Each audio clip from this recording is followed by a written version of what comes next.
3500 साल पहले भारत में अगर वो आते हैं तो उनके साथ भी अगर ये कहानी आती है तो यानी कि 5000 साल वाली थियरी 5000 साल पुराना महाभारत है या सिंधु घाटी सभ्यता में ये महाभारत हुआ था या इस तरह के लोग थे, वो कहानी भी जीवन को जाती है, गलत हो जाती है। थर्ड पॉइंट कि क्या आज से 3500 साल पहले इंद्र या कृष्ण नाम के कोई व्यक्ति भारत में हुआ करते थे? हो सकता है कि आए हो 3500 साल पहले और उस समय कोई कृष्ण नाम का व्यक्ति हो, फिर उनकी दोनों की लड़ाई हुई हो और उसने अपने राजा को इंद्र कहा हो और यहाँ के राजा को कृष्ण कहा हो। तो ये घटना जो है इसका एजम्पशन 3500 साल के अंदर में आता है, आज से 3500 यानी सिंधु सभ्यता घाटी के बाद का। अब इस पीरियड में हम देखते हैं कि इस समय में हमारे पास कोई भी एविडेंस नहीं है।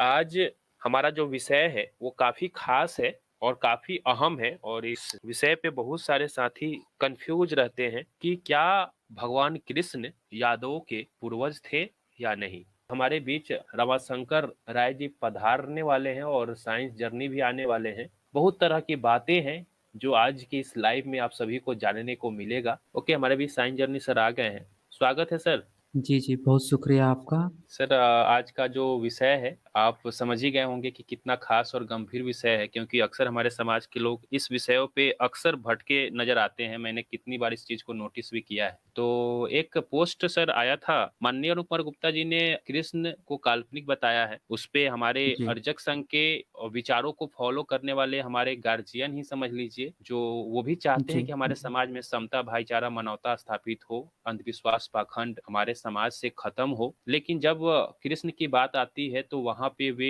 एड़ी चोटी का जोर लगा देते हैं और वहां पे ये कहते दिखते हैं कि नहीं, आप गलत हैं, यहाँ पे कृष्ण हमारे पूर्वज थे। और एक पोस्ट को मैं सर पढ़ूंगा जो अरुण कुमार गुप्ता जी के वीडियो पे वो पोस्ट को काफी वायरल किया गया था और काफी वायरल किया भी जा रहा है। और मैं उसको पूरा ना पढ़ के थोड़ा थोड़ा पढ़ूंगा और बारीकी से इस पे विचार लूंगा। तब तक हमारे पोस्ट करने वाले जो हमारे गार्जियन थे, जो सामाजिक विचारधारा से ओतप्रोत हैं और समाज में समता भाईचारा लाने के लिए लगे रहते हैं, उनसे भी ये राय लिया जाएगा। कमेंट उनका पोस्ट ये था कि अर्जक संघ प्रदेश अध्यक्ष मानवर अरुण कुमार गुप्ता जी ने ये कहा कि कृष्ण यादव अहिर के पूर्वज नहीं थे।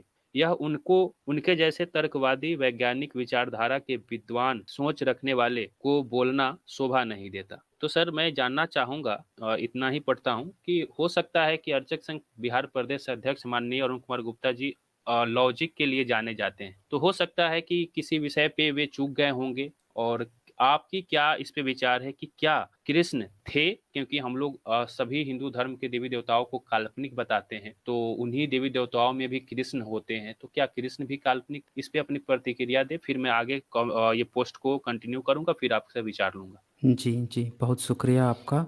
और मैंने आपको एक स्क्रीन शेयर की हुई है, उसको आप अगर जी डिस्प्ले कर दें तो आपका जो प्रश्न है उस पर हम लोग बात करेंगे।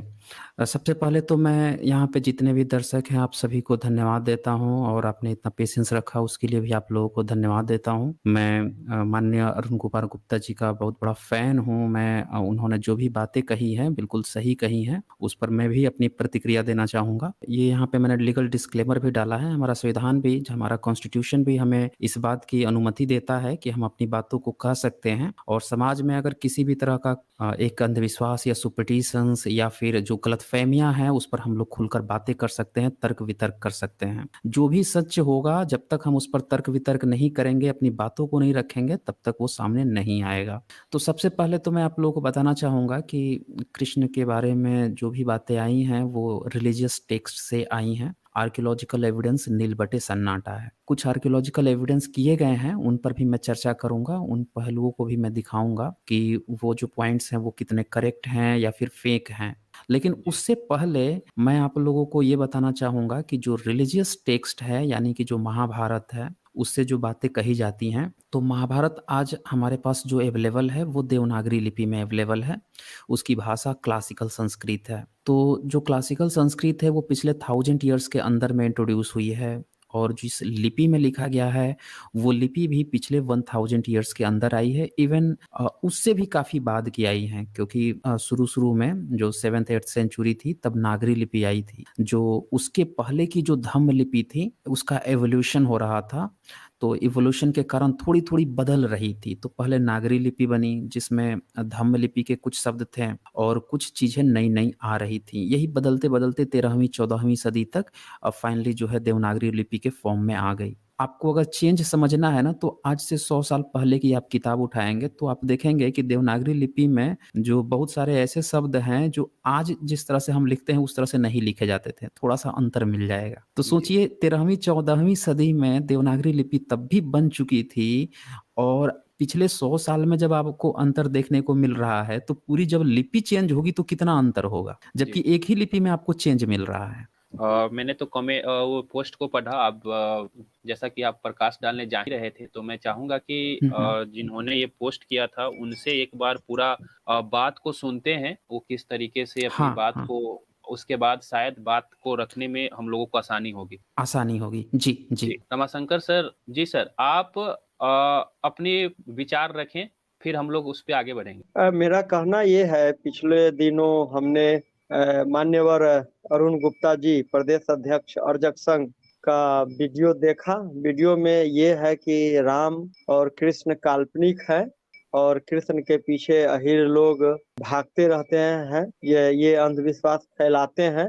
बेमतलब के बहुत सारी बात इसके कारण फैल रहा है समाज में। खैर, उनका अपना भाव जो भी हो, इस पूरे वीडियो को देखने के बाद मुझे लगा कि अपनी बात इस पर रखना चाहिए, इसलिए हमने फेसबुक पर लिख करके उस चीज को रखा। बात ये है कि जिस प्रकार से राम के संबंध में पेरियार ललई सिंह यादव ने कोर्ट में, इलाहाबाद न्यायालय में उन्होंने मुकदमा किया और मुकदमा सिंगल बेंच से डबल बेंच में, सच्ची रामायण एक पुस्तक है, वो जब्त भी हुए।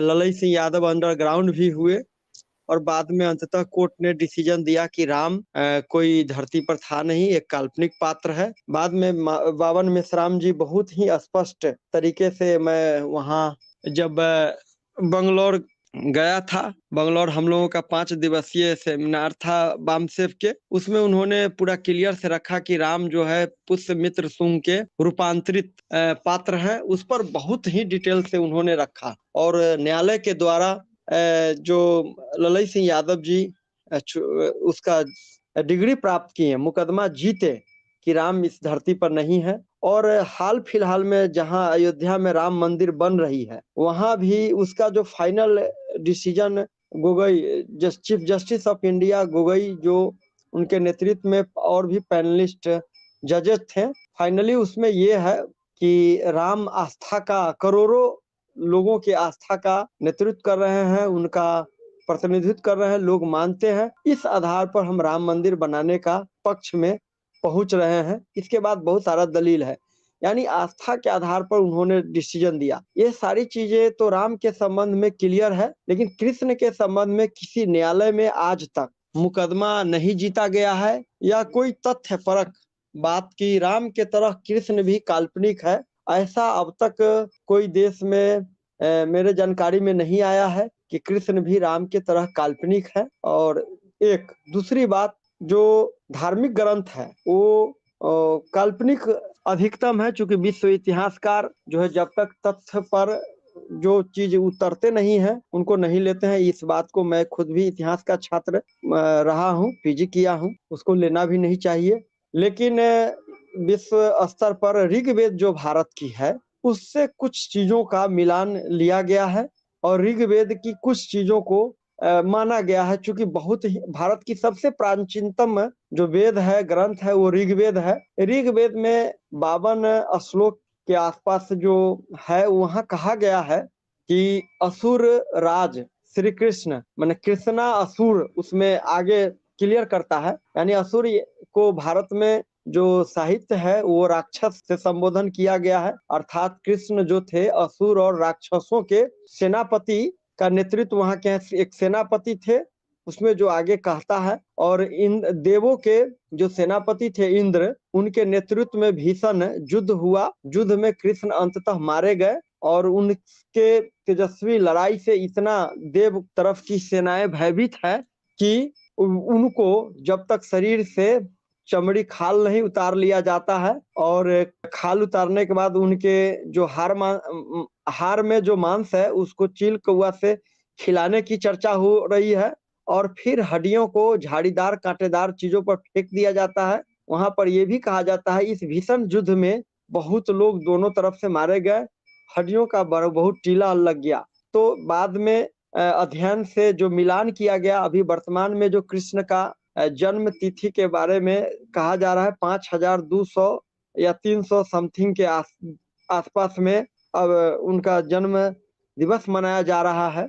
हालांकि वो ठीक प्रमाणिक नहीं है, लेकिन जो तिथि अभी माने जा रहे हैं कृष्ण का जन्मदिन के, तो वह सिंधु घाटी सभ्यता के आसपास से मिलता है आज के तिथि से। और सिंधु घाटी के सभ्यता में जो उत्खनन हुई है मोहनजोदारो और बहुत सारे चीज है जो सिंध प्रांत से लेकर के पाकिस्तान, अफगानिस्तान, पंजाब के और भारत के पंजाब और पाकिस्तान के पंजाब, जो बहुत सारा इलाका है, सिंधु नदी जो पंच नदी है, झेलम वगैरह तमाम, उस इलाके में मरे हुए लोगों की हड्डियों की टीला बहुतायत मिली। तो चूंकि उस समय साहित्य डेवलप नहीं था और कोई लिखित उसका दस्तावेज नहीं मिलता और कोई किसी का इतिहास ईमानदारी से खास करके भारत में बाद में चल के लिखा नहीं है। जातियों से यहाँ देखा गया है, विद्वान एक से एक विद्वान भी हैं और सभी को जब आप करेंगे, सबको उसमें नहीं, लेकिन अधिकतम लोगों को जाति की मानसिकता से ग्रसित होकर के वे खास बढ़त बनाना चाहते हैं। हालांकि निष्पक्ष लोग कम ही हैं, लेकिन वे ईमानदारी से काम कर रहे हैं, जिसके कारण समाज में बंधुत्व, भाईचारा, वैज्ञानिक संवैधानिक चीजों की भी बढ़ोतरी हो रही है। तो जो हड्डियों की टीला है और ऋग्वेद में जो हड्डियों की टीला है उससे मिलता है जुलता है।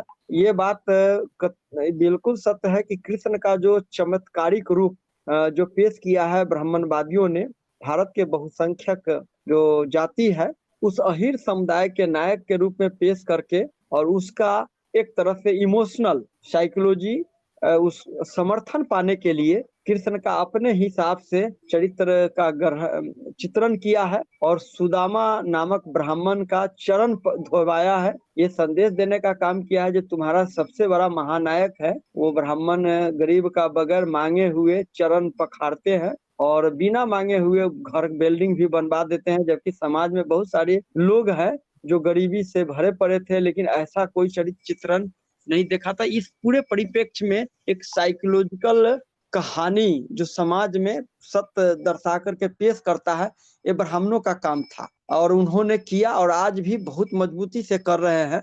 हम लोग जो तर्कवादी विचार के लोग हैं कृष्ण को ईश्वर नहीं मानते, चमत्कारिक पुरुष नहीं मानते, लेकिन एक महान योद्धा सेनापति के रूप में देख रहे हैं। और उनका जो मानने वाले भारत में, हम लगभग भारत के कई राज्यों में गया हूँ, वहां पर अहिर समाज से लगभग भारत में अब तक सबसे अधिक उपजाति भी है, 437 के आसपास में। इतनी लंबी उपजाति किसी में नहीं है। जाति को अंततः मिटाना है, लेकिन जानने के लिए नहीं, अभी और रखना है बात को, फिर आपकी बात सुनेंगे। ठीक। तो ये लंबी जाति, जैसे इसमें जो है अहिर है, जाट है, गुज्जर है, आपको से बता दूं राउत लोग हैं, गोपा है, गोप है, घोष है, माने 206 तो एकदम एक्टिव है जाति है। ये तमाम लोग अब कृष्ण को अपना वंशज मानते हैं और अपना, वो लोग अधिकतम लोग तो उनका भगवान के रूप में वंशज मानते हैं और उसमें आस्था के रूप में तो वो रखे हुए हैं, लेकिन अपने वंश के रूप में भी मानते हैं। तो ब्राह्मण के द्वारा, ब्राह्मण लेखकों के द्वारा जो साहित्य रखा गया है, जो चरित्र चित्रण किया गया है महाभारत के माध्यम से और भी बहुत सारे पुस्तकों, वो उनके मस्तिष्क में नाच रहा है। चूंकि ओरिजिनल जो तथ्य है, ओरिजिनल जो कृष्ण का जो नायकत्व है उसको पेश अभी नहीं हुआ है, क्योंकि कोई मजबूत अभी इसके लिए साहित्य राष्ट्रीय लेवल पर कोई मेजबानी बन के नहीं आ रही है, लेकिन ये सब चीज तैयार हो रहे हैं। सेकंड बात ये कहना है, सेकंड नहीं कई बात, स्वयं अर्जक संघ के जो संस्थापक थे राम स्वरूप वर्मा जी, उनका पुस्तक है ब्राह्मण महिमा क्यों और कैसे। उस पुस्तक को 40 पृष्ठ से 49 तक आप देखेंगे तो वे स्वयं भी उसमें लिख रहे हैं। पृष्ठ में आप देखेंगे कि मौर्य काल के, मौर्य चंद्रगुप्त मौर्य से पूर्व महापद्मनंद और पद्मनंद के भी और आगे वो कह रहे हैं कि भारत जाति विहीन समाज था और उसमें अहिर राज था। सभी जगह, अधिकतम जगह अहिरों की शासन, उन्हीं के नेतृत्व में शासन चल रही थी। उनका कहने का सेंस आज के यादव और राय जी वगैरह की जाति की बात नहीं, क्योंकि स्पष्ट वे किए है कि समाज जो है जाति विहीन था।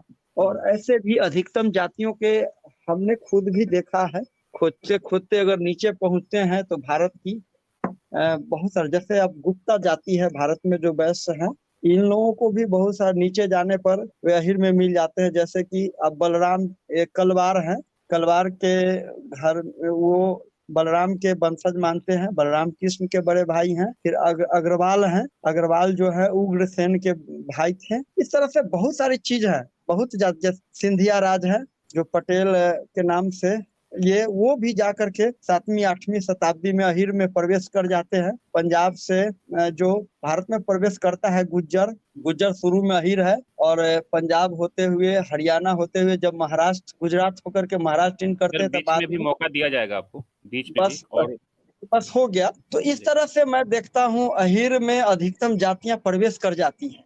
लेकिन यहाँ पर फिर हम लौटते हैं कि कृष्ण और बहुत सारे बात हैं, इसके पीछे बहुत सारे तर्क हैं, हम डिबेट में आगे फिर आपके साथ शामिल होंगे।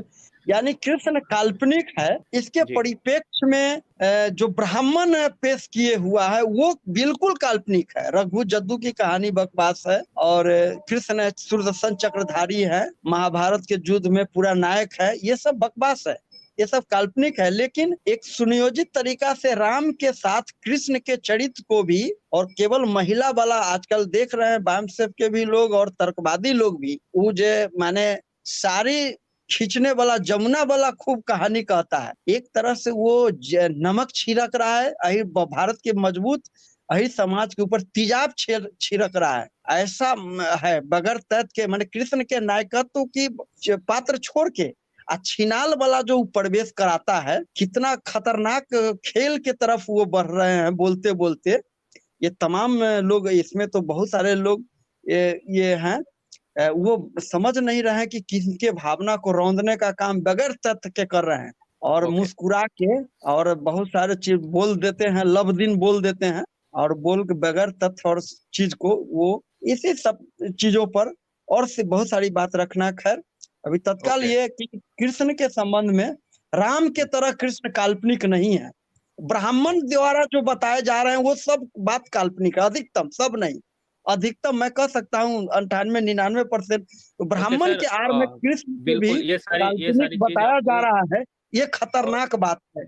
मैं तब तक मैं इतना यहीं पर अपनी बात को रखता। ओके, हमारे बीच से आप नंदन कुमार यादव जी जुड़ गए हैं, इनका विचार मैं लूंगा। सबसे पहले हमारे बीच जो रमाशंकर यादव जी ने अपना पूरा विचार रखा, और इस पे हमारे साइंस जर्नी सर कब से सुन रहे थे, और हम चाहेंगे कि जितने भी पैनलिस्ट आ गए हैं, साइंस जर्नी सर के विचारों को पूरा जिस तरीके से रमाशंकर यादव जी के विचारों को सुना गया, उनके विचारों को सुना जाएगा, और उसके बाद फिर आपके मन में जो भी विचार उत्पन्न होंगे, अगर हो तो बीच में डिफेंड करने की कोशिश ना की जाएगी, आप नोट करेंगे और फिर इस पे हम लोग बारी बारी से प्रतिक्रिया लेंगे। Okay sir, science journey sir, आप इन सारी विचारों को आपने सुना, आप इस पे अपना विस्तार पूर्वक प्रकाश डालें। जी, बहुत शुक्रिया आप सभी का, और जो भी साथी अभी अपनी बात रख रहे थे उनका मैं बहुत शुक्रिया अदा करता हूं कि उन्होंने ओपन मंच पे अपनी पूरी बातें रखी हैं। जो चीज़ें अभी तक प्रचारित की गई हैं या बताई गई हैं उसको बहुत ही सिलसिलेवार ढंग से उन्होंने रखा है। अब हम बात करते हैं कि जो इन्होंने बातें की हैं उनमें कितनी सत्यता है, और क्योंकि ये जानना बहुत ज़रूरी है, क्योंकि हम लोगों को बचपन में हम लोग भी बहुत कहानियाँ सुनते थे और सभी लोग सुनते हैं। कभी-कभी क्या होता है कि जो कहानियाँ हम सुनते हैं उसमें से कुछ-कुछ सच्चाइयाँ भी होती हैं, और कुछ-कुछ जो है अपने नायक और महानायक को ऊँचा दिखाने के लिए, या कुछ दूसरे लोग हैं जैसे कि इन्होंने ये भी बताया कि ब्राह्मणवादियों ने हमारे कृष्ण को बदनाम भी किया है, तो इस तरह का भी चीज़ें लाद दी जाती हैं। ऐसे में एक अच्छा-सा रिसर्च, या फिर जो हम कह सकते हैं कि विश्वसनीय इतिहासकार जो चीज़ रिसर्च को खोजते हैं, उनकी भी बातों को अगर हम जानें तो वो ज़्यादा विश्वसनीय होता है। इवन जो हम लोगों का पर्सपेक्टिव है किसी भी नायक के लिए, तो उससे भी ज़्यादा ऑथेंटिक माना जाता है जब हम विभिन्न इतिहासकारों की बातों को समझें कि वो इस मुद्दे पर क्या कहते हैं। तो जो कृष्ण है उसके बारे में जो सबसे पहला एक, जैसे ऋग्वेद की बात आती है, सबसे जो पुख्ता प्रमाण जो दिया जाता है आमतौर पर किसी ने भी जो देने का प्रयास किया है, उसमें ऋग्वेद में सबसे बड़ी दिक्कत ये है कि हम लोग उसे प्रमाण समझते हैं, हम लोग उसे एविडेंस समझ लेते हैं, सबूत समझ लेते हैं। लेकिन सच्चाई ये है कि जितने भी आज तक भारत में इतिहासकार हुए हैं या फिर जो इंटरनेशनल इतिहासकार हुए हैं, वो ऋग्वेद को सबूत नहीं मानते। तो इसका सबसे पुख्ता प्रमाण ये है कि जो ऋग्वेद है, उसका जो सबूत है, वो मिला है हमें 1464 एडी का, जो कि एक ब्राह्मण थे साउथ इंडिया के, और उनका नाम था सायणाचार्य। तो सायणाचार्य का लिखा हुआ भोजपत्र की एक पन्ना मिला।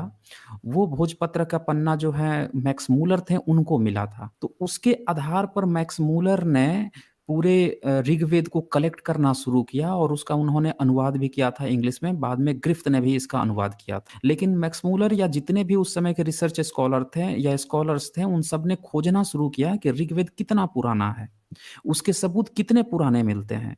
तो वो ज़्यादा से ज़्यादा पहुँच पाए कि हम बहुत ज़्यादा 12वीं सदी तक, 13वीं सदी तक, उससे पहले हमारे पास कोई एविडेंस नहीं है। उससे पहले हमें वेद नाम सुनने को तो मिल रहा है, लेकिन कोई ऐसा एविडेंस सिंगल नहीं मिल रहा है कि जिससे हम ये कह सके कि उस समय में ये चीज़ उपलब्ध थी। क्योंकि 10वीं सदी से पहले जो वेद का मतलब होता था, उसका मतलब होता था अनुभवी या अनुभव। और ये शब्द डिराइव हुआ था वेदना से, जो कि पाली का शब्द है।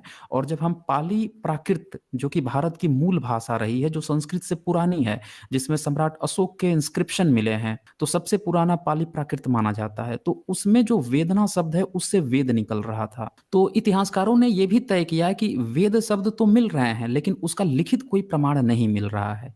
तो ये वेद जो है पाली प्राकृत के शब्द हैं, न कि संस्कृत का। तो वहां पे एक थियरी आ गई कि ऋग्वेद का जो लिखित प्रमाण है, वो 14वीं 15वीं सदी से पहले का नहीं मिल पाया।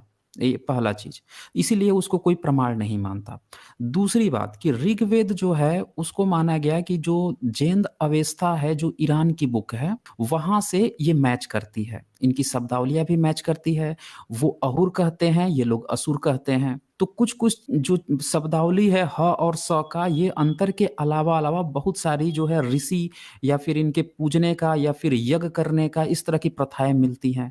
तो एक दूसरा क्लेम आ गया कि ये पूरा का पूरा जो ऋग्वेद है, और उसमें जो सरस्वती या हराखवती जो नदी है, जो जैन अवेस्ता की है, वो अफगानिस्तान में पाई गई। अफगानिस्तान की हराखवती जो हेमंड की सहायक नदी है, उससे मैच करती है प्रॉपर। इस पर टोनी जोसेफ ने बहुत कुछ लिखा है, एक पूरी चैप्टर ही दे दिया है।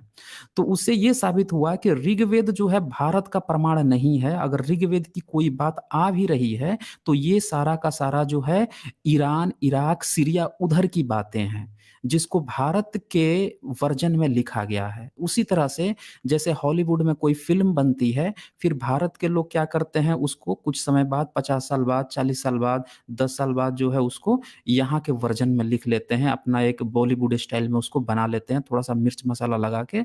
अगर वो न्यूयॉर्क का नाम ले रहा है, तो वो दिल्ली नाम दे देंगे।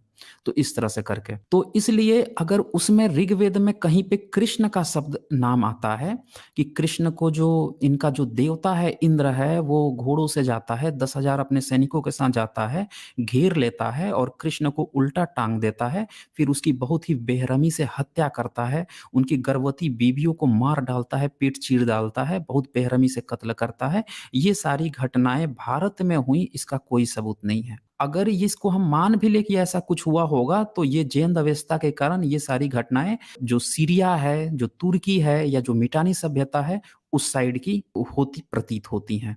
अगर हम ये मान ले कि ऐसा हुआ होगा, तो सबूत नहीं है, हम अभी भी एजप्शन पे जा रहे हैं कि अगर हुआ होगा तो भी ये भारत की घटना ना होके उधर की घटना है। तो यहाँ पे ऋग्वेद का प्रमाण जो है पूरी तरह से खत्म हो जाता है, हम उससे कृष्ण का अनुमान नहीं लगा पाते भारत में।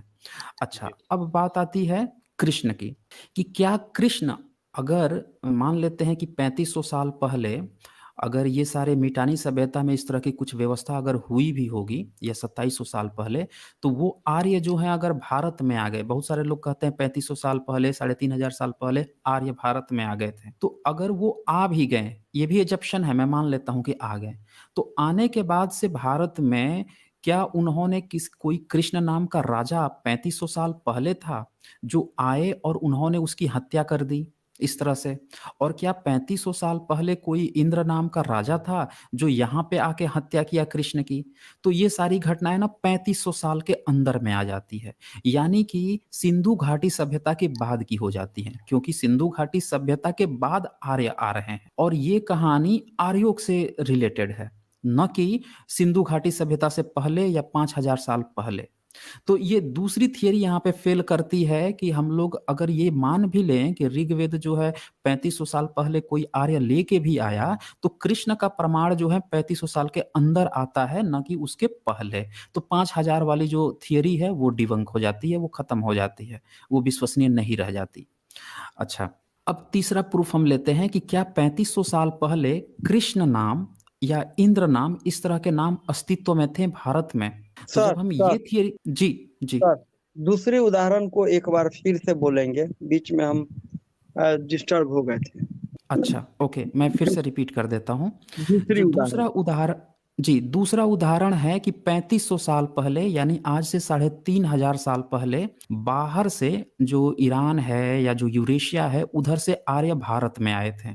तो कुछ लोगों का ये कहना है कि जब यहाँ पे भारत में आए तो उनके ऋषि मुनि जो थे उन्होंने यहाँ पे आकर रचना की, वेदों की रचना की। कुछ लोग ऐसा मानते हैं, एजप्शन है। तो चलिए अगर हम ये मान भी लेते हैं कि अगर वो 3500 साल पहले भारत में आए, तो 3500 साल पहले से पहले की ऋग्वेद का जो कृष्ण वाली कहानी है या इंद्र ने जो हत्या की, वो 3500 साल पहले से पुरानी नहीं हो सकती, क्योंकि 3500 साल पहले से आर्य भारत में नहीं है। वो तब तक सीरिया में है, ईरान इराक में है, उधर को है, यहाँ पे नहीं है। तो कुल मिला के ये पूरी की घटना उधर को चली जाती है फिर से। 3500 साल पहले भारत में अगर वो आते हैं तो उनके साथ भी अगर ये कहानी आती है, तो यानी कि ये 5000 साल वाली थियरी कि 5000 साल पुराना महाभारत है या सिंधु घाटी सभ्यता में ये महाभारत हुआ था या इस तरह के लोग थे, वो कहानी भी डिबंक हो जाती है, गलत हो जाती है। थर्ड पॉइंट कि क्या आज से 3500 साल पहले इंद्र या कृष्ण नाम के कोई व्यक्ति भारत में हुआ करते थे? हो सकता है कि आर्य आए हों 3500 साल पहले और उस समय कोई कृष्ण नाम का व्यक्ति हो, फिर उनकी दोनों की लड़ाई हुई हो और उसने अपने राजाओं को इंद्र कहा हो और यहाँ के राजा को कृष्ण कहा हो। तो ये घटना जो है इसका एजप्शन 3500 साल के अंदर में आता है, आज से 3500 यानी सिंधु सभ्यता घाटी के बाद का। अब इस पीरियड में हम देखते हैं कि इस समय में हमारे पास कोई भी एविडेंस नहीं है, जिसको लोग कहते हैं ना वैदिक काल कहते हैं, उत्तर वैदिक काल कहते हैं। तो आप किसी भी इतिहासकार को आप उठाएंगे, चाहे डीएन झा को उठाएंगे या फिर आप जो है आर.एस. शर्मा को उठाएंगे या फिर आप विदेशों के भी कितने भी इतिहासकारों को आप उठा लेंगे, सब लोग लाइन से, या रोमिला थापर को इवन उठा लेंगे आप, सब लोग लाइन से एक बात कहते हुए नजर आएंगे कि उस बीच में कोई भी एविडेंस हम लोगों के पास नहीं है, सबूत कुछ भी नहीं है उस काल का। तो जब सबूत नहीं है, जैसे क्या होता है ना कि अयोध्या की खुदाई हुई थी, तो अयोध्या की खुदाई हुई राम का पता लगाने के लिए कि भैया पता लगाया जाए कि अयोध्या में पहली बार इंसान कब या रहा था, क्योंकि जब भी इंसान रहा होगा तो कम से कम माटी का तो गिलास बर्तन बनाया होगा ना खाना खाने के लिए। तो खुदाई हुई, तो खुदाई की थी बीबी लाल ने, उनकी अगुवाई में हुई थी। तो उन्होंने रिपोर्ट सौंपी, उन्होंने बताया कि आज से 2800 साल पहले पहली बार मृत भांड जो हैं उनके बर्तन मिल रहे हैं। तो यानी कि 2800-2900 साल पहले पहली बार इंसान जो है अयोध्या में आया था बसने के लिए, पहली बार जो है उसने मिट्टी उट्टी के बर्तन बनाने शुरू किए थे। तो इसी तरह से 3500 साल पहले का कोई भी सबूत नहीं मिलता, मिट्टी के बर्तन गिलास कुछ नहीं मिलता है। कुछ भी अगर कोई बंदा रह रहा होगा, रोज तो पानी पीने के लिए नदी पे नहीं जाता होगा। ऑफ कोर्स जब सिंधु घाटी सभ्यता में लोग स्विमिंग पूल तक बना लिए थे, घरों में नाले बना लिए, नाले वगैरह सब बना लिए थे, किचन बना लिए थे, तो उसके बाद की सभ्यता भी तो जरूर बनाएगी। तो कुछ भी प्रमाण नहीं मिलता है, तो वो सत्यापित नहीं होता है कि कृष्ण नाम का भव्य राजा कोई उस समय रहे होंगे, इतने बड़े राजसी में या राजा रहे होंगे। अगर होते तो कुछ बर्तन सर्तन कुछ तो मिल जाता जरूर, सबूत कुछ नहीं मिलता। अब चौथा प्रमाण ये है कि क्या उस समय की भाषा और लिपि क्या थी, क्योंकि इन ऋग्वेद तो संस्कृत में लिखा गया है। लिपि जो है देवनागरी लिपि है और देवनागरी लिपि पिछले 1000 साल के अंदर आई है। भाषा भी ये प्रूफ हो गया है कि संस्कृत भाषा भारत में पिछले 1 से 1500 साल के अंदर में आई है। इसको कोई भी अब पुराना नहीं मानता है। पहले लोग मान लेते थे कि ऋग्वेद पुराना है, इसीलिए संस्कृत भी 3500 साल पुराना है और संस्कृत कहीं बाहर से आया है। लेकिन ये सारी थियरी गलत हो चुकी है। सबसे पुराना इंस्क्रिप्शन पाली प्राकृत का मिल रहा है, सम्राट अशोक का मिल रहा है, संस्कृत का नहीं मिल रहा है। संस्कृत का बहुत बाद में मिलता है। तो यहाँ से एक चीज़ और साबित होता है कि उसमें जो शब्द प्रयोग किया गया है कृष्ण का, वो कृष्ण शब्द क्या 3500 साल पहले के भाषा और लिपि में हो सकता है? तो इसका उत्तर है कि नहीं, क्योंकि सम्राट अशोक का जो इंस्क्रिप्शन है उसमें इस तरह की ध्वनि नहीं पाई जाती है। किसी भी शब्द को लिखने के लिए हम लोग को व्यंजन की और स्वर की जरूरत होती है। जैसे हम लोग को पढ़ाया जाता है बचपन में अ आ ई उ ए। तो इसी तरह से जो सम्राट अशोक थे उनके समय में 12 खड़ी, 12 जो स्वर आज पढ़ाए जाते हैं 12 स्वर नहीं होते थे, सिर्फ 8 स्वर होते थे। सम्राट अशोक तक भी 8 ही स्वर थे। ये पिछले 1000 साल के अंदर जो है ना, और 1500 साल के अंदर 12 खड़ी बनाई गई है। 4 स्वर जो है औ, जो औरत का औ होता है, ए जो ऐनक का ए होता है, ये सब जो है बाद में आए हैं, इधर बनाए गए हैं। तो कृष्ण लिखने के लिए भी उस समय की जो की में री जो आ रहा है वो चीज़ उस समय विकसित नहीं हुई थी। तो इसीलिए एक ये भी बात आती है कि भारत की जो उस समय भाषा लिपि थी उसमें कृष्ण नहीं लिखा जा सकता था। अच्छा, तो अब यहाँ पे एक दूसरी थियरी लाई जाती है कि नहीं कृष्ण नहीं, पहले ना उनको वासुदेव कहा जाता था। तो ये बात बिल्कुल सही है कि उस समय वासुदेव शब्द पाया जाता था। कृष्ण जो है किसी ने पिछले 1000 साल के अंदर, और अलबरूनी जब 11वीं सदी में आए थे उनके बाद, मतलब 12वीं 13वीं सदी में किसी ने या उसके बाद जो है कृष्ण शब्द लाया। और वासुदेव एक कहानी है जातक कथा की जिसमें एक नायक है। मैं स्क्रीन शेयर करके आप लोगों को थोड़ा सा दिखा देता हूं ताकि आप लोगों को ना इस चीज पे बिलीव होगा। आप स्क्रीन शेयर कर दीजिए। इसमें मैं आप लोगों को दिखाता हूं एक जातक कथा है जो ईसा से 200-300 साल पहले बौद्धों ने बनाई थी। उसकी थोड़ा सा आप एक बार देखिए, नजर डालिए कि ये क्या है। इसका नाम है घत जातक कथा। इसके जो है बहुत सारे प्रमाण जो हैं, जो सबूत जिसको हम कहते हैं, भारत में एक गुफा है अजंता की गुफा, अजंता केव्स। तो अजंता की गुफा में इसके ना कुछ कुछ सबूत मिले हैं जातक कथाओं के। इसीलिए इसको थोड़ा प्रामाणिक माना जाता है कि इस तरह की कहानियां उस समय बौद्धों ने बनाई थी। अब देखिए ये क्या कहता है। इसमें लिख रहे हैं, उत्तरापथ में असी तंजन नगर के राजा की 3 संतानें थी। बड़े पुत्र का नाम कंस था। ये ध्यान दीजिएगा आप लोग, एक कहानी है जो बौद्ध जातक कथा की है और ये थोड़ी सी प्रमाणित है। कंस था, छोटे पुत्र का नाम उपकंस तथा पुत्री का नाम देवगर्भा था। पुत्री के जन्म पर ज्योतिषियों ने भविष्यवाणी की थी कि इनकी कोख से जन्म लेने वाला पुत्र कंस वंश का नाश करेगा। तो ये कहानी आपको सुन के आपको याद आ रही होगी कि आज जो ब्राह्मणों ने जो अपने महाभारत में लिख रखा है, बिल्कुल एग्जैक्टली वही कहानी लग रही होगी आपको। अब पूरी वही कहानी है ही। इसके बाद से राजा के मरने के बाद कंस राजा हुआ, उसका भाई उपकंस उपराजा बना। और कंस ने सोचा बहन को मारने से निंदा होगी, अतः उसने उसके लिए ये खंभे वाला महल बनवाया और उससे अलग से रखा। वहां दासी नंदगोपा और उसके पति अंधक वेणु को पहरे पर बिठा दिया। पूरी वही घटना चल रही है कि अपनी बहन को एक महल में रख देता है और इंतजार करता है कि उसके जो बच्चे होंगे तो उसको मारेगा। उसी समय मथुरा के राजा के 2 पुत्र थे। बड़े पुत्र का नाम सागर था, छोटे का उपसागर। तो इससे इसकी शादी हो जाती है। उसकी जो लड़की रहती है की शादी होती है। अच्छा, इसके बाद से आप ये पूरी कहानी देखते जाएंगे। देखिए ये उपकंस की बहन देवगर्भा, जिसको देवकी ये नाम इन लोगों ने कर दिया है, के प्रति आसक्त था, तो उसे शादी हो गई। असीतंजन कंस तक पहुंची, उसने शादी वगैरह करा दिया। इसके बाद से फिर गर्भ भी होता है, गर्भ पकड़ता है। यदि वह पुत्री को जन्म देगी तो उसको नहीं मारेंगे, बेटा को मारेंगे, ये भी कहानी आ जाती है इसमें। फिर इसके बाद से 9 महीने बाद देवगर्भा ने एक पुत्री को जन्म दिया। ये सारा चीज होता है और फिर जो है 10 बच्चे जन्म लेते हैं। देखिए ये देवगर्भा ने पुत्र को मारे जाने के डर से पुत्र को छिपाकर दासी नंद गोपा के पास भिजवा दिया। उसकी एक दासी थी, उसके पास भिजवा दिया। तो ये पूरी कहानी आती है और इसका भाई कंस उपकंस संतुष्ट होते हैं, अच्छा बेटी हुआ है चलो छोड़ दो। फिर बाद में यही बच्चे जो है, अब देखिए ये बच्चा जो है इस देवगर्भा के श्याम वर्ण ज्येष्ठ पुत्र का नाम वासुदेव, यहाँ पे ब्रैकेट में कृष्ण लिखा हुआ है। ये ध्यान दीजिएगा इस चीज को। ये जो वासुदेव है यहाँ पे, इसी को कृष्ण बनाया गया। ब्रैकेट में कृष्ण लिखने का मतलब ये है कि आप लोग समझिए कि वहां पे नाम उस समय वासुदेव ही हुआ करता था, बाद में कुछ लोगों ने कृष्ण कहना शुरू कर दिया। तो वासुदेव, दूसरे का नाम बलदेव, तीसरे का चंद्रदेव, और बलराम नाम नहीं है, बलदेव नाम है। देखिए, तीसरे का चंद्रदेव, चौथे का सूर्यदेव, पांचवे का अग्निदेव, छठे का वरुण देव, सातवें का अर्जुन, अर्जुन भी नाम है, आठवें का प्रधुन, नौवें का घत पंडित और 10वें का अंकुर नाम रखा गया। तो ये जो है ना 10 पुत्र थे, इनकी हत्या नहीं हुई थी। ये फिर बाद में जो है कंस उपकंस को मारते हैं, देन फिर राज्य अपना पकड़ लेते हैं, और जो द्वारवती एक जगह थी समुद्र के किनारे, वहीं पे राज करते हैं। फिर आपस में ही लड़ मर कर इनकी पूरी पीढ़ी खत्म हो जाती है इसी कहानी के साथ। तो ये बौद्धों की एक जातक कथा है जिससे ये कहानी आती है। ये लिखा गया है पाली प्राकृत में, ये लिखा गया था, जो उस समय भाषा अस्तित्व में थी।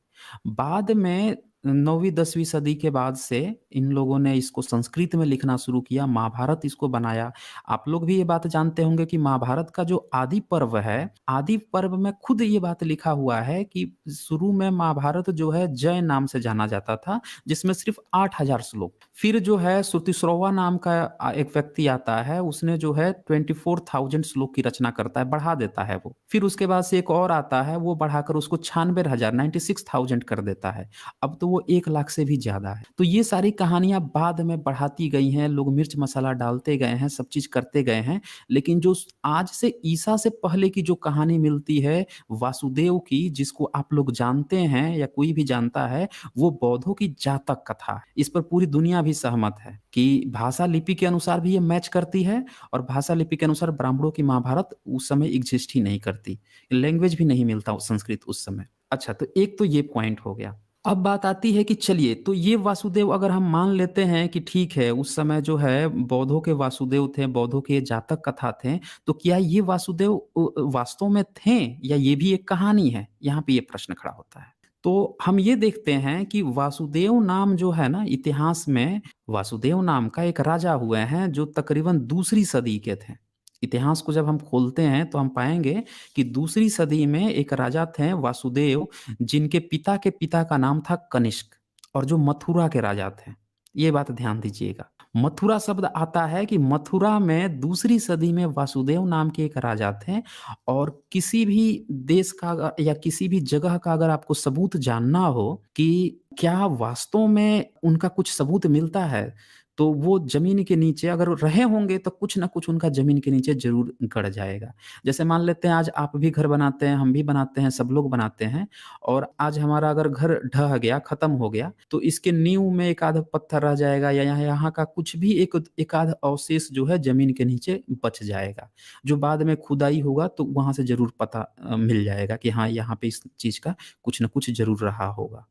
तो उसी तरह से मथुरा की पूरी खुदाई की गई, और खोद खोद के सारी चीजों को वहां के संग्रहालय में रखा गया। जब आप संग्रहालय विजिट करेंगे तो वहां पे आप पाएंगे कि सबूत सिर्फ और सिर्फ कनिष्क का मिलता है, और वहां पे बुद्ध का मिलता है। कनिष्क जो राजा है वो कुषाण राजा है, जो कि आया है यूचेई, एक कबीला था चीन का और तुर्किस्तान के बीच का।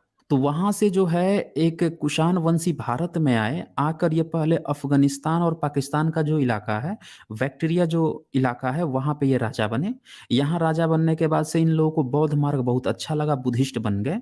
किम कादिस और विप कादिस ऐसे नाम था इन लोगों का, ये बुद्धिस्ट बन गए। तो बुद्धिस्ट बनने के बाद से इन लोगों ने क्या किया, बौद्ध मार्ग को खूब फैलाया। इनका बेटा कनिष्क आया पहली सदी में, उसने एक कैलेंडर बनाया जिसको कहा जाता है शक संवत, और उसी शक संवत में ये सारे आते हैं माघ चैत बैसाख जेठ आषाढ़, जिसको आजकल हम लोग कहते हैं ना कि हम लोग का ये हिंदू कैलेंडर है।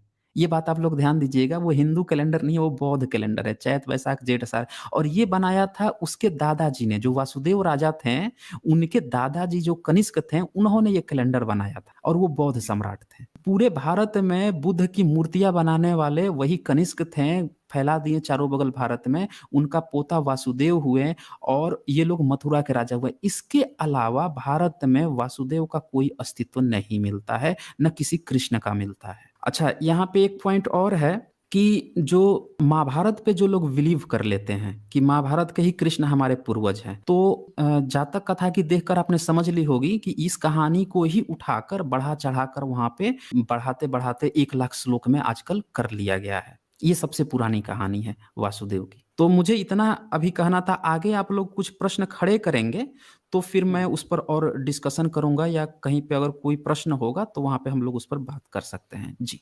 तो रमाशंकर सर, आप इतनी सारी बातों को सुनने के बाद आप क्या प्रतिक्रिया देते हैं? आप अपनी प्रतिक्रिया दें, क्योंकि फिर इस पे बात आगे बढ़ेगी। सर जी का बताएं। बात तथ्यात्मक है और सिलसिलेवार ढंग से है। सर की बात से बहुत जानकारी मिली है। जी इस बात पर आगे बढ़ाएं, और श्यामनंदन जी भी जुड़ गए हैं अब वे उनसे। आए थे चले गए, वे आए थे या चले गए हैं? अच्छा पैनल में अच्छा नहीं। जी अच्छा, पैनल से लौट गए। जी अच्छा अच्छा सर, इसमें और भी आगे कुछ जानकारी विशेष और भी कुछ बताएं। अगर आप लोग चाहते हैं तो मैं इस पे और भी अपनी बातें रख सकता हूँ। अब हम लोग, क्या होता है कि जो ब्राह्मणिकल सिस्टम है वो क्या कहता है कि जो महाभारत का कृष्ण है उसको दिखाने के लिए कि ये वाकई में थे, इसके लिए इन लोगों ने कई तरह के प्रोपेगेंडा किए हैं। पहला तो इन्होंने प्रोपेगेंडा ये किया कि इन लोगों ने जितने भी बौद्धों के जितने प्रतीक चिन्ह थे उनकी खूब अश्लील कहानियां बनाई। जैसे ये जातक कथा आपने देखा, इसमें कहीं भी कोई अश्लीलता नहीं मिलेगी, लेकिन जब इसको इन्होंने महाभारत में लिखा तो वहां पे अब कृष्ण को इन लोगों ने खूब रसिया टाइप का दिखाने शुरू कर देंगे। फिर पुराण लेखक तो जो है वो तो इतना गंदा लिखता है, ब्रह्मवर्त पुराण में, भागवत पुराण में इतना गंदा लिखता है कि मतलब यहाँ बोला तक नहीं जा सकता है। तो जैसे ही ब्राह्मणों की सत्ता आ जाती है, शंकराचार्य 9वीं सदी में आता है, और जितने भी भारत में जो बौद्धों के, जो कनिष्क सम्राट ने जितने भी बौद्ध बना रखे थे, बुद्ध की मूर्तियां बना रखी थी, उन सब पे ये लोग कब्जा कर लेते हैं। जितने महाविहार थे उसको कब्जा करके बैठ जाते हैं। अब भैया ये मंदिर आज से हमारा है। अब उसको जो है कहते हैं कि ये देखो, ये जो बुद्ध है ना, ये हमारा अब अवतार है, ये हमारा 8वां अवतार है, 9वां अवतार है, ये अब हमारे हाथ में रहेगा। तो इस तरह से करके ये लोग कब्जा करके अवतार बना बना के उसको पूरी तरह से कैप्चर कर लेते हैं। अब उसके नाम पर पुराण लिखना शुरू करते हैं। तो पुराण जब आप पता करेंगे कि पुराण कब लिखा गया, तो कुछ लोग कहेंगे गुप्त काल से लिखना शुरू हुआ। लेकिन गुप्त काल से जो पुराण थे ना, वो ब्राह्मणों के पुराण नहीं थे। 7वीं 8वीं सदी से जैनियों ने भी एक नाम दिया था पुराण लिखने का। उनसे आप पता करेंगे तो वो लोग भी जैन रामायण लिखे हैं। जैसे बौद्धों की जातक कथा है, उसको थोड़ा सा बढ़ा चढ़ा के जैनियों ने अपनी जैन रामायण लिख ली। घत जातक कथा जो है बौद्धों की, इसको थोड़ा सा बढ़ा के इन लोगों ने अपनी भारत ग्रंथ या पांडु पुराण लिख लिया जैनियों ने। तो ये दोनों पाली प्राकृत में लिखते थे। यही बात एक सबूत है कि ये भारत की जो मूल भाषा थी। अगर आप किसी से पूछेंगे कि भैया जो बुद्ध थे वो तो पूरे भारत में उनकी मूर्ति पाई गई है। सम्राट अशोक तो जो है अफगानिस्तान में तो शासन था ही, तिब्बत अफगानिस्तान से लेकर म्यांमार पूरे भारत में था ही, ईरान तक उनकी सरहदें थी। ऐसा राजा बौद्ध था ईसा से 250 साल 300 साल पहले। तो बुद्ध भी पूरे दुनिया में पाए जाते हैं जब फैल गए। तो भैया हमारा जो है जब इतने जगह फैल गए हैं, तो भारत में आप लोग जो कहते हो कि हमारे ये रामकृष्ण थे, ये थे, वो लोग तो वहां तक नहीं जा पाए। तो फिर रामकृष्ण का नाम आया, लेकिन बुद्ध का नाम भारत से कैसे गायब हो गया? अशोक का नाम कैसे गायब हो गया? ये वासुदेव जो राजा थे कनिष्क के पौत्र, उनका नाम कैसे गायब हो गया?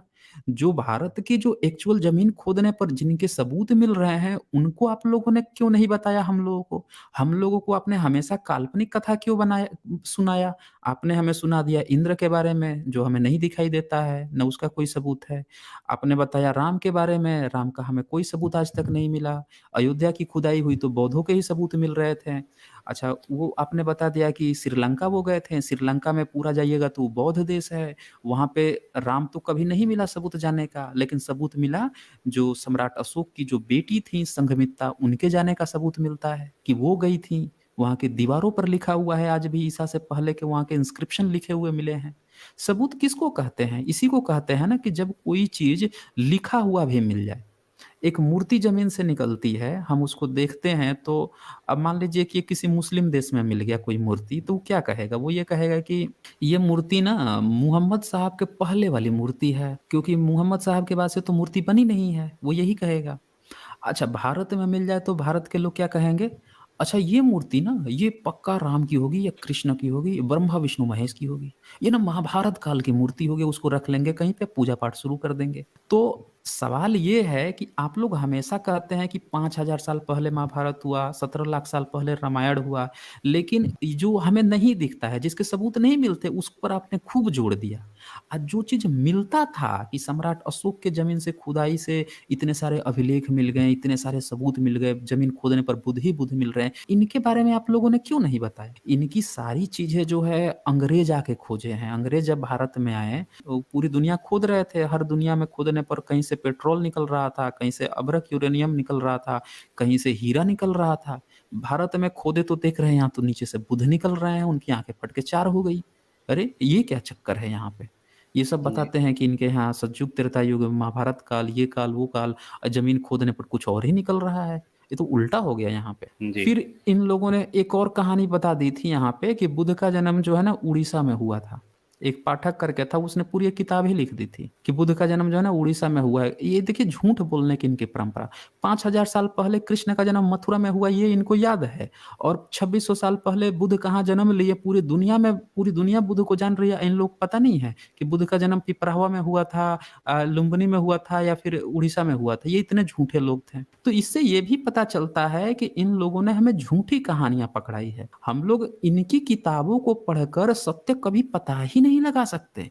हर चीज उल्टी लिख रखी है। अब यादव भाई लोग हैं, जिस तरह इनको इन लोगों ने कृष्ण पकड़ा दिया, कभी ये नहीं कहा कि ये कृष्ण की कहानी जो है हमने भी जातक कथाओं से चोरी की है। इन्होंने ये नहीं बताया। अरे जातक कथा लिखने वाला तो बौद्ध था ना, उसकी कहानी आप चुरा के महाभारत तो लिख लिए, बढ़ा बढ़ा के 8000 पहले लिखे, 8000 को बढ़ाकर 24000 किए, 24000 से 96000, 96000 से 1 लाख कर लिए। लेकिन आपने जो है कभी क्यों नहीं बताया कि 8000 से जब 24000 किए थे तो नाम काहे नहीं लिखे वहां पे, ईस्वी क्यों नहीं लिखे कि कब कब आपने इन लोग बढ़ाया, कब किसने लिखा, ये क्यों नहीं बताए? अब बताइए 5000 साल पहले जो लिपि 1000 साल पहले पाई जाती है, उस लिपि में 5000 साल पहले कोई व्यास लिख सकता था? सिंधु घाटी सभ्यता जो है 3800 साल पहले, 3500 साल पहले, उसकी लिपि आज तक नहीं पढ़ी जा सकी। ये लोग 5000 साल पहले का रामायण महाभारत पढ़ लेते हैं लेकर। कितनी झूठा ये लोग बोलते हैं। सिंधु घाटी सभ्यता 1922-23 तक कोई जानता तक नहीं था। कर्निंघम जो है वो लिख के जाते थे, देख के जाते थे, एक चित्र उनको दिखता था। मैं आप लोगों को चित्र भी दिखा देता हूँ। वो जो है देख के जाते थे, उनको लगता था कि ये जो है ना ये स्तूप है, जो बौद्धों का जो स्तूप बनता है तो वो है। उसका ना वो लिख के गए हैं कि ये कोई बौद्धों का जो है स्तूप दिखता है। फिर क्या हुआ, कुछ लोगों ने उसकी खुदाई शुरू करवा दी 1922-23 में। तब जाके पता चला इस स्तूप के नीचे तो पूरी एक सिविलाइजेशन बसी हुई है। तब पता चला था ये हम लोग की भारत की सभ्यता है। देखिए सबसे पुरानी एंशियंट, ये देख रहे हैं इधर वाला ऊपर एक कोना सा ऐसा दिख रहा होगा ऊंचा उठा हुआ, जी जी तो ये इतिहासकार वाला डीडी कोसा, हाँ हाँ इधर राइट साइड वाला जो ऊंचा ऊपर उठा हुआ, यहाँ पे आप लोगों को साफ साफ पता चल रहा होगा कि ये स्तूप की तरह दिख रहा है। तो इसको जो है इटली की जो रिसर्च सेंटर है, जर्मनी के जो रिसर्च सेंटर हैं, वो सब बताएं कि ये 4100 साल पहले भारत में स्तूप पाए जाते थे। भारत में 4100 साल पहले जो है स्तूप बनाने की परंपरा थी। डीडी कोसाम्बी जो है इतिहासकार हैं, भारत के विश्वसनीय इतिहासकार हैं, उन्होंने पूरी एक किताब लिख दी कि ये इसमें जो है भिक्षु रहा करते थे, ये जो है स्तूप है, इसके अंदर क्या क्या सिविलाइजेशन है, कौन कौन से रूम बने हैं, कक्ष बने हैं, इसके बगल में जो स्विमिंग पूल है उसका क्या महत्व है, सारी चीजें लिख रहा है। तो ये चीजें 1922-23 में जब खुदाई किया रखोलदास बंदोपाध्याय ने,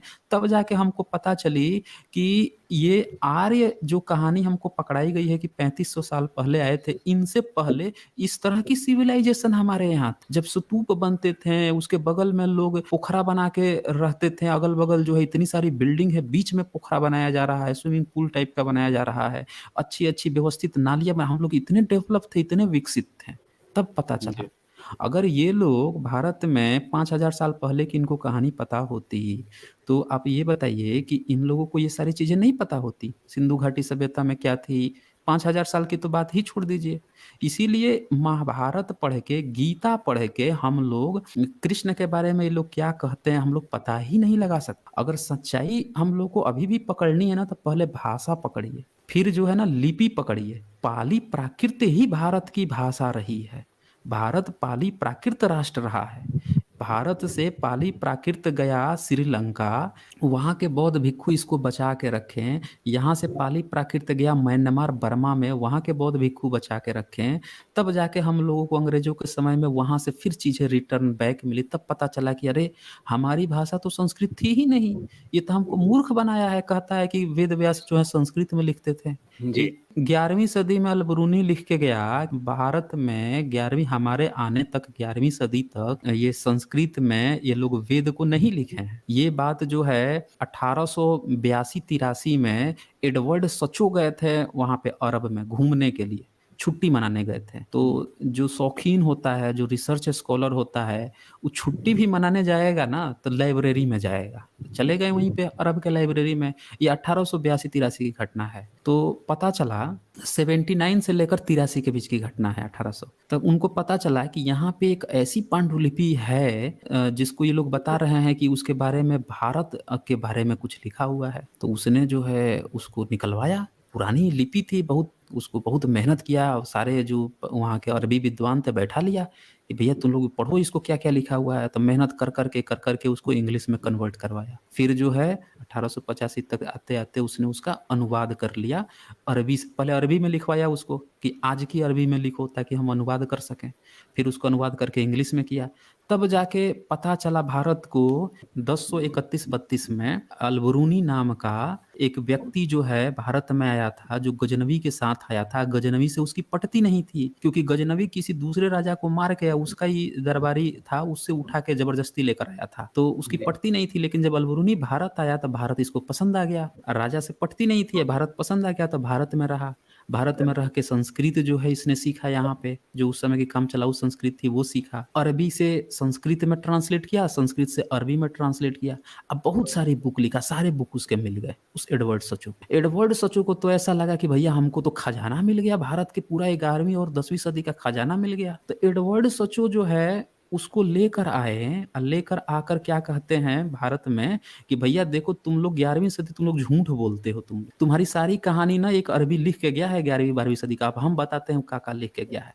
तब उससे जो है आज भारत का इतिहास जो है अलबरूनी के माध्यम से लिखा गया है कि भारत में 10वीं 11वीं सदी में सोमनाथ मंदिर को कैसे कौन लूटने आया, उस समय जो है ये लोग क्या क्या भारतीय लोग करते थे। तब पता चला कि उस समय जो है बौद्धों को खत्म कर रहे थे, जो ब्राह्मण थे वो उभर रहे थे, उसकी चीज से पता चला। एडवर्ड सचो जब ये बात लिख रहे थे तो अपनी अलबरूनी के भारत के पृष्ठ में जो भूमिका लिखा जाता है किसी भी किताब के, उसमें वो ये बात लिखते हैं कि अलबरूनी को उस समय भारत में ये नहीं पता था कि ये बुद्ध का देश है। अगर उसको ये बात पता होती तो इस किताब को और दूसरे ढंग से लिखता वो। अभी वो क्या कर रहा था, हर चीज को हिंदू हिंदू करके लिख रहा था, क्योंकि वो लोग यहाँ के सबको हिंदू बोलते थे। तो उसमें जगह जगह पे वो मेंशन किया है कि यहाँ के पंडितों से जब मैं कहता हूँ कि अरे तुम लोगों को गणित आती है, तुम लोग कहते हो मेरू के पीछे, तो ये क्या करते हैं बुद्ध की किताब खोल के दिखाते हैं। लिखा है कई जगह कि बुद्ध की किताब खोल के ये लोग हमें दिखाते हैं, देखो ये चीज होता है वो चीज होता है। उससे भी पता चला कि भारत में उस समय जो बुद्धिस्टों के ये नालंदा विश्वविद्यालय थे, तेलहारा था, हेरात यूनिवर्सिटी अफगानिस्तान में थी, सब बौद्धों की थी। भारत में विक्रमशिला विश्वविद्यालय था। इतने सारे विश्वविद्यालय जो हैं बौद्धों ने खोलकर पढ़ाई लिखाई करवाते थे ये सब लोगों। ब्राह्मणों का आज तक एक गुरुकुल मिला किसी को खुदाई में? नहीं मिला। बौद्धों के सारे मिल गए। इन्होंने आज तक एक किताब में लिखा एक बार भी कि भारत में पढ़ाई लिखाई का काम बौद्ध करवाते थे। ये बड़े बड़े विश्वविद्यालय खोलते थे जिसमें चीन से लोग आते थे पढ़ने के लिए, जिसमें कोरिया जापान से लोग आते थे पढ़ने के लिए। 50 से ज्यादा स्कॉलर का पता चल चुका, उनकी किताबें मिल गई विदेश में जो भारत में आए थे पढ़ने के लिए। एक बार भी इन लोगों ने किसी ने अपनी किताब में लिखा कि ये सब बौद्ध पढ़ाई लिखाई का काम करवाते थे?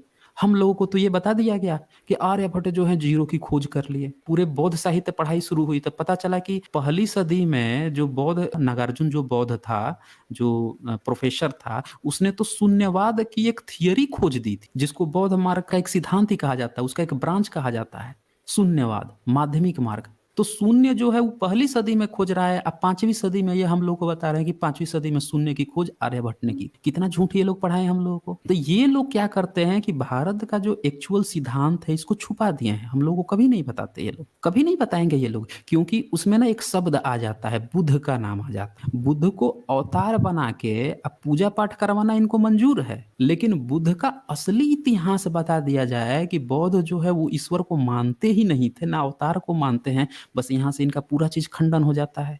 तो इसीलिए मैं बार-बार कहता हूँ कि हम लोगों को जितना भी इतिहास बताया गया रामकृष्ण का, उसका सोर्स जो है जातक कथा है। आपने एक बड़ी अच्छी बात कही थी बीच में कि हम लोग ईश्वर नहीं मानते हैं राम को और कृष्ण को। हम लोग उन्हें एक व्यक्ति मानते हैं जो हम लोगों के उसका प्रतीक है। तो उसमें आप अगर देखते हैं व्यक्ति के रूप में भी, मैं तो यही कहूँगा कि इतिहास जो है ना पाली प्राकृत के नज़रिए से देखिए फिर। जैसे संस्कृत आप हटाएँगे इनका पूरा खेल खत्म है। सर क्योंकि इसमें सा इन एक हाँ चीज जी, और जी। कहा जाता है कि जिस तरीके से पुष्यमित्र सूंग को राम का रूपांतरण किया गया, उसी प्रकार से कृष्ण भी पूर्वज रहे होंगे और थे, ऐसा भी कहा जाता है और लिखे भी हैं सर ने अपने पोस्ट में। जी, देखिए इसमें कोई राय नहीं है, कोई व्यक्ति अगर ये मानने को तैयार है कि हमारा ऐसा कोई पूर्वज रहा होगा। लेकिन जो बौद्ध जातक कथाएँ हैं, उसको जब हम पढ़ते हैं तो ऐसा पता चलता है कि इस तरह की जितनी भी कहानियाँ थी, जो बौद्ध विश्वविद्यालय थे, उनमें बच्चों को शिक्षा देने के लिए बनाई जाती थी। जैसे आज भी हम लोग बच्चों को पढ़ाते हैं ना कि ये खरगोश है, वो कछुआ था, वो धीरे-धीरे चलता था लेकिन लगातार चल रहा था, खरगोश बड़ा घमंडी था। बहुत तेज दौड़ता था, आराम करने लगा, तो कछुआ जीत गया। तो इस तरह की कहानी बच्चों को हम लोग पढ़ाते हैं शिक्षाप्रद करने के लिए कि इससे हमें क्या सीख मिली। तो जातक कथाएँ भी जितनी बौद्ध यूनिवर्सिटीज़ थी ना, इनमें बच्चों को पढ़ाने के लिए शिक्षाप्रद कहानियाँ बनाई गई थी इस तरह की। बहुत सी कहानियाँ 540 से ज़्यादा जातक कथाएँ हैं, जिसको कलेक्ट किया जा चुका है। अब हम लोग उसमें अगर ये सोचे भी ना कि ऐसे हमारे कोई महापुरुष थे, ये थे, तो इसमें बहुत सी विडंबना भी आ जाती है, फिर सबूत खोजना पड़ेगा। हम तो ये कह के बच जाएँगे जैसे देखिए इन लोगों ने जो कुशवाहा समाज है उसको बोल दिया कि तुम कुश के संतान हो। राजपूत कह रहा है कि हम राम के संतान हैं। अब बताइए राजपूत राम का संतान है तो कुशवाहा कोइरी जो है वो कुश का संतान हो जाएगा। बाप-बेटा में ही 2 जाति बिछड़ गई। इसी तरह से जो है कुश का भाई लव है उसको बोल दिया कि तुम कोइरी का हो। अब बताइए भाई-भाई है तो कुशवाहा कोइरी अलग हो गए तो फिर शादी-ब्याह कैसे इन लोगों का वो हो गया? आपस में शादी कर रहे हैं और अगर 2 डिफरेंट भाई हैं तो फिर दोनों में शादी क्यों नहीं हो रहा है? कृष्ण का जो कहानी बताया गया कि कृष्ण तो आदिवासी लड़की जयमाली से शादी कर रहे हैं, इससे कर रहे हैं। लेकिन आज जो यादव लोग हैं वो जब अपना पूर्वज मानते हैं उसके बावजूद भी क्यों नहीं दूसरी जगह शादी करते हैं? क्यों बेड़ियाँ बंधी हुई हैं? तो पुरानी जो कहानी है ना, वो हम लोगों को इन लोगों ने पकड़ा तो दिया। इन हम लोगों के बीच में जो दूरियाँ बना दी कि तुम जादव हो, तुम ये हो, तुम अछूत हो, तुम शूद्र हो, तुम गुप्ता हो, तुम ये हो। ये जो पकड़ाया ना ये बेस इसी को मेंटेन रखने के लिए इन लोगों ने इन देवी-देवताओं को ज़बरदस्ती पकड़ाया। ले भाई तू ये पकड़ ले, तू ये पकड़ ले, तू ये पकड़ ले, उसकी तू पूजा कर, कह के मेरा पूर्वज है। सब अपना अलग-अलग पकड़ लिए, अब उस पर कट्टर बन गए। कट्टर बन गए तो फिर वो जाति भेद नहीं खत्म हो रहा है। जाति भेद खत्म करना है तो हमें तो फिर मूल सिद्धांत पर आना होगा कि ये सब काल्पनिक है और ब्राह्मणों ने हमारी जाति बनी रहे, इसके लिए ही हम लोगों पर ये चीज़ें थोपी हैं। रमाशंकर सर, आप भी कुछ कहें क्योंकि आपका प्रश्न था और ये डिबेट आपके किए गए पोस्ट के आधार पे हमने रखा था, क्योंकि हमारे समाज के लोगों को बहुत तरह की बातें बताई गई है और सभी अपने अपने हिसाब से सोचते हैं। और आज जिस तरीके से साक्ष्य और प्रमाण के साथ हमारे बीच साइंस जर्नी अपने विचार को रख रहे हैं, अगर आपको यहाँ किसी प्रकार की कोई असुविधा हो रही हो या कुछ गलत बताया जा रहा हो तो बिल्कुल आप अपनी बात रखें और यहाँ पे अपने कुछ प्रश्न रखें। अभी सर बताए हैं कि जमाली, क्या कृष्ण की शादी जमाली से? नहीं, कृष्ण की शादी जो है ना एक बताया जाता है ना कि एक आदिवासी कन्या थी। किस कहानी हाँ, में, हाँ। कहाँ पर ये प्रसंग है? ये स्ट्रीम हुई है हम लोगों के रेशनल वर्ल्ड पे ना इस पे जो है पूरी एक स्ट्रीम है जो पुराण में एक कहानी आती है कि कृष्ण जी ने पहले 7-8 शादियाँ की थी और उसके जी बाद से 16,000 शादियाँ की थी। इस तरह का ये जी लोग बताते हैं, प्रचारित किए हैं। तो उसमें जो जी 8 शादियाँ किए थे ना, उस 8 शादियों में से एक कहानी है कि वो जंगल में जो थे, उनकी बेटी थी, उससे वो शादी किए थे। वो जंगल के लोग थे, मतलब आदिवासी लोग थे। एक एजप्शन डाला गया है। ये चीज़ बताया गया है कि शादी उन्होंने अपने कास्ट में नहीं, सिर्फ यादव लड़की से नहीं किया था। ये मतलब बताया जा रहा है कि अलग-अलग किए थे। लेकिन आज के जितने यादव लोग हैं वो उनको अपना पूर्वज मानते हुए भी इस बात का ध्यान नहीं रखते हैं कि हमें भी अलग-अलग शादी करनी है। फिर भी वो अपनी ही जाति में करते हैं। अब ब्राह्मण कितना चतुर है। ब्राह्मण जो है अपना मिश्रा, दुबे, चौबे बना के गोत्र अलग-अलग बना के अलग-अलग करता है। अब बाकी जितनी जातियाँ हैं वो अपनी ही जाति में शादी करती हैं। वो तो भारत में ब्राह्मण, भूइयां, राजपूत 3 कम्युनिटी मात्र हैं जो अंतर कम्युनिटी में वो अपने उपजाति में शादी करते हैं। सेम में प्रतिबंध है, वर्जित है। और इसको कड़ाई से लागू करते हैं। बाकी जातियों में ये चीज उन्होंने नहीं बतलाया, चूंकि वो पुरोहित रहे हैं समाज के। अपने आप को अर्थ में तो बतलाए कि हम पूरा हित चाहने वाले हैं, लेकिन पूरा हित क्या चाहे सब सामने में है। चूंकि एक उपजाति दूसरे उपजाति में शादी करेंगे तो फिर उनके अंदर के जाति का दीवार टूटेगा, फिर यूनिटी का जो आकार है एरिया बड़ा हो जाएगा। तो इस यूनिटी के आकार को बड़ा होने से रोकने के लिए जानबूझ करके उन्होंने 3 समुदाय को छोड़ के बाकी को बताया कि दूसरे उपजाति में शादी करोगे तो दोगला बच्चा खतरनाक होता है, अविश्वसनीय होता है, तमाम बातें गढ़ी। जबकि सेम ब्राह्मण भूया राजपूतों में ने उन्होंने यही सबका, जबकि पुरोहित थे, उन्होंने बताया कि सेम में करोगे तो भाई बहन में शादी हो जाएगा। खैर ये उनका है। अब हम फिर लौटते हैं सर, जैसे कि मौर्य चंद्रगुप्त मौर्य जो जहाँ से विष्णुगुप्त चाणक्य बने, उससे पूर्व में कई पीढ़ी अगर पहले जाते हैं तो वो मौर्य कहाँ से ये आ रहे हैं, किन से आ रहे हैं? जैसे मौर्य से पहले ये जो महापद्मनंद है या पद्मनंद है, वो नाई समुदाय से कहे जा रहे हैं। उससे पहले क्या थे, कुछ और उसके पीछे जाना चाहते हैं, आपसे जानना चाहते हैं। जी, सबसे पहले तो हम ये बात रखते हैं कि जो आपने कहा ना कि चाणक्य वाली बात और मौर्य वाली, तो देखिए उस समय ना ईसा से पहले किसी ब्राह्मण के होने का सबूत ही नहीं है। अच्छा। और ब्राह्मण शब्द भी ईसा से पहले नहीं पाया गया है। अच्छा। सम्राट अशोक जो हैं उन्होंने ईसा से 250 साल पहले उनके 35 से ज़्यादा जो है इंस्क्रिप्शन मिल गए हैं, रॉक इंस्क्रिप्शन, मतलब जो पत्थरों पे लिखा गया उनका अभिलेख मिल गया है। तो उस पे उन्होंने एक शब्द इस्तेमाल किया है बमड़ समड़। अच्छा। तो उस बमड़ समड़ में से कुछ लोगों ने ये प्रचारित कर दिया है कि बमड़ का मतलब जो है ब्राह्मण होता है। अच्छा। और समण का मतलब जो है, जो बुद्ध के अनुयायी हैं समण, या जितने भारत के जो अदर लोग हैं, जो विद्वान लोग, उनको समण कहा गया है, कुछ लोगों ने प्रचारित किया है। तो ये देखिए कि सम्राट अशोक के इतने सारे इंस्क्रिप्शन हैं जिसमें से कई जगह वो बमड़ समण का प्रयोग कर रहे हैं, लेकिन एक जगह भी ब्राह्मण उन्होंने नहीं लिखा है। अच्छा। मान लीजिए कि एक शिलालेख उन्होंने गुजरात में लिखवाया, दूसरा जो है पाकिस्तान में लिखवाया, तीसरा जो अफगानिस्तान में लिखवाया, उन्होंने बहुत जगह इतने सारे इंस्क्रिप्शन लिखवाए। अरे कहीं पे भी तो ब्राह्मण लिखवाते हैं। कोई कह देगा कि नहीं उस राज्य में जो है ना ब्राह्मण नहीं बमड़ कहा जाता था, तो ठीक है उस राज्य में कहा जाता था, लेकिन जिस राज्य में नहीं कहा जाता था वहां पे तो ब्राह्मण लिखवाना चाहिए था ना, तो वहां पे भी बमड़ ही लिखा हुआ है। तो इससे ये पता चलता है कि भारत में ब्राह्मण उस समय तक होते ही नहीं थे, ब्राह्मण शब्द ही नहीं था। ठीक है ना, किसी ने हम लोगों को गलत इतिहास पकड़वा दिया है। बमड़ समड़ जो है ना विद्वान वर्ग होते थे। मेगस्थनीज भी इस बात की चर्चा किए हैं, जो चंद्रगुप्त के दरबार में रहे थे 5 से 12 साल, उनकी किताब मिली है इंडिका। अच्छा। हाँ, उनकी किताब जो मिली है उसको क्या हुआ कि वो गायब हो गई, लेकिन उसमें से कुछ कुछ बातें जो हैं अदर जो ग्रीक के लेखक लोग थे वो लिख के रखे थे। तो 1848 में एक विद्वान थे, अंग्रेज विद्वान थे, उनका नाम था सॉनबैक। उन्होंने क्या किया कि सारे ग्रीक के जितने भी लेखक थे सबका किताब पकड़ा, 48 से ज्यादा किताब पकड़ा, और सब में देखा कि भारत के बारे में क्या क्या इन लोगों ने लिखा है, सबको कंपाइल करके फिर से इंडिका दोबारा बना दिए 1848 में। वो इंडिका इस समय अवेलेबल है। तो उससे ये पता चला कि भारत को उन्होंने कहा कि सात भाग में उनके समय में, ईसा से 310 साल पहले की बात है, कि उस समय भारत में 7 तरह के लोग थे। तो उस समय जो 7 तरह के लोग थे ना, उसमें बमड़ समड़ कहा गया कि विद्वान की ये प्रजाति थी बमड़ समड़।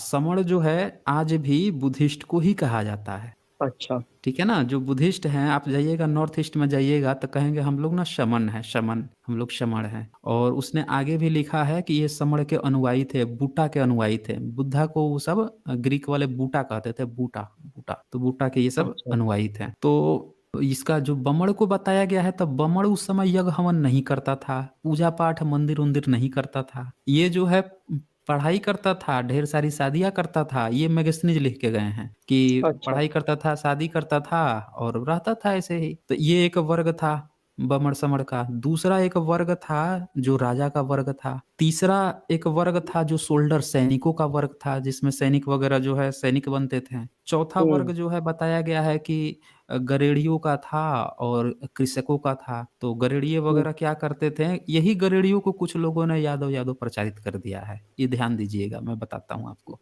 जी क्या उसमें क्या था कि ये लोगों को ये बताया गया कि कृषक जो है किसान की खेती करता था, ये लोग जो हैं रहते थे कृषक से थोड़ी-सी दूर पे रहते थे और ये लोग ध्यान रखते थे कि खेत वगैरह जो है उसमें कोई पशु ना चर जाए। बहुत अच्छा निशानेबाज थे ये सब, चिड़ियों को देख के बहुत दूर से निशाना लगा देते थे। तो इसने एक कैटेगरी ये की है, इस तरह से एक वर्ग था।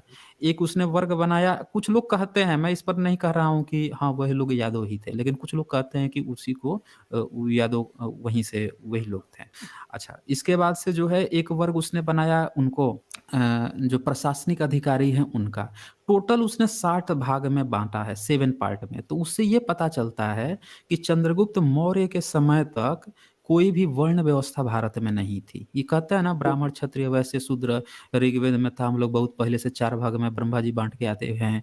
रामायण में, महाभारत में भी वर्ण व्यवस्था थी। कर्ण को वर्ण व्यवस्था के कारण द्रौपदी से शादी से रोक दिया गया, वो सूत-पुत्र था, सब झूठ है। वो बोलता जी है कि 7 भाग में था, वो बोलता ही नहीं है कि वहाँ पे वर्ण व्यवस्था थी कोई, ठीक है ना? ये बात लिखित लिखित ये प्रमाण है। जी सम्राट सम्राट अशोक तो चलो कोई कह देगा कि चलो वो बौद्ध थे तो वर्ण व्यवस्था नहीं मानते थे इसलिए नहीं लिखवाए, लेकिन चंद्रगुप्त मौर्य के को तो इन लोगों ने कहा कि भैया उनका तो जो दरबारी है वो तो ब्राह्मण था, चाणक्य। जी और मेगस्थनीज ने पूरा अपने किताब में उसका जिक्र ही नहीं किया कहीं पे भी कि चाणक्य नाम का या संस्कृत नाम की कोई यहाँ पे वो थी लैंग्वेज थी। तो चाणक्य की भी अच्छा थियरी यहाँ पे झूठ निकली है, क्योंकि अच्छा, चाणक्य मेगस्थनीज जो नहीं है थे वो। ना, हाँ चाणक्य नहीं थी, झूठा थियरी है। किसी ने गलत हम लोगों पर जानबूझ के क्रेडिट लेने के लिए कि अब जैसे कृष्ण को ही ले लीजिए ना, कृष्ण मान लीजिए कि कह दिया कि भैया कृष्ण जो है, इस्कॉन वाला खूब प्रचार कर रहा है कि कृष्ण ने गीता का उपदेश दिया। अरे तो जी कृष्ण जी ने अगर उपदेश दिया